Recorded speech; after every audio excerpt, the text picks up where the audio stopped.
L'heure de la retraite royale a sonné pour la reine Margrethe II de Danemark.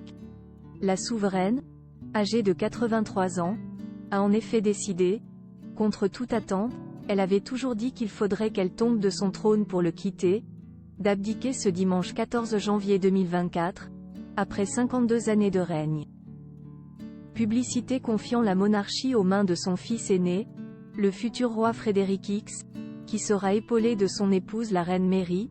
Margrethe va désormais pouvoir, plus que jamais, s'adonner à ses nombreuses activités artistiques. Car, en la matière, elle est loin de se confiner à une seule discipline. Margrethe a illustré, sous pseudonyme, la réédition du « Seigneur des Anneaux ». Depuis plusieurs décennies, la monarque danoise s'illustre dans la peinture, l'aquarelle, l'estampe, les illustrations de livres. Elle a notamment signé sous pseudonyme en 2002 celle de la réédition du « Seigneur des Anneaux » de J.R.R. Tolkien, les découpages ou encore la broderie, dont celle de chasubles et d'antependium, des devants d'autel, pour des églises danoises. Mais la reine Margrethe II a aussi une autre corde à son arc, et non des moindres.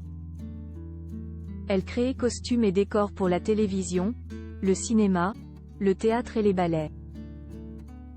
D'ailleurs, l'an passé, c'est elle qui a signé ceux du film « Erengard ou l'art de la séduction » du danois Bie August, lequel est oscarisé et récompensé d'un Golden Globe et de 2 Palmes d'Or à Cannes.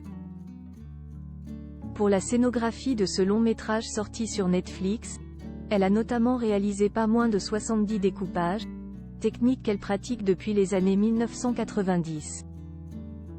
Des choix toujours judicieux à la tête du ballet de Tivoli, avec qui la monarque, qui est membre d'honneur de l'Association des scénographes danois, travaille régulièrement depuis des années.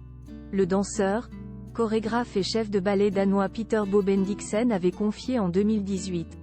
Quand vous voyez une production de Sa Majesté, vous savez immédiatement que c'est d'elle. Elle a une main très sûre dans le choix des couleurs. Et d'ajouter, quand elle propose ses idées de combinaisons de différentes couleurs, pour moi c'est très difficile à imaginer, mais quand je le vois, c'est toujours judicieux.